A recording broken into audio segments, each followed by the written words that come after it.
বন্ধ শ্রমবাজার নিয়ে দ্বিপাক্ষিক বৈঠকে অংশ নিতে মালয়েশিয়া সফরে গেছেন প্রবাসী কল্যাণ ও বৈদেশিক কর্মসংস্থান উপদেষ্টা ডক্টর আসিফ নজরুল। গতকাল মঙ্গলবার 13ই মে সন্ধ্যা 6:30টার দিকে মালয়েশিয়ান এয়ারলাইন্সের একটি ফ্লাইটে তিনি কুয়ালালামপুরে পৌঁছান।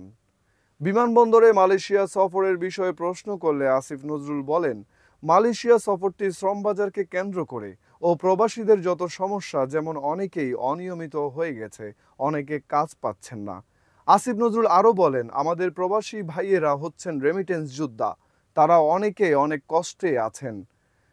যতটা পারা যায় নিজ দেশের মানুষের স্বার্থ রক্ষায় আলোচনা করবেন তিনি। জানা গেছে, বৃহস্পতিবার 15ই মে মালয়েশিয়ার স্বরাষ্ট্রমন্ত্রী সাইফুদ্দিন নাসুশন ইসমাইল এবং মানব সম্পদ মন্ত্রী স্টিভেন সিমচি কেওয়েং এর সঙ্গে শ্রমবাজারের ইস্যুতে দ্বিপাক্ষিক বৈঠক করবেন উপদেষ্টা ডক্টর আসিফ নজরুল।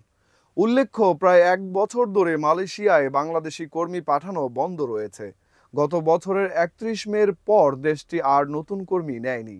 এরপর থেকে দুই দেশের জয়েন্ট ওয়ার্কিং গ্রুপের বৈঠকও হয়নি, যদিও নানা মাধ্যমে আলোচনা চলেছে।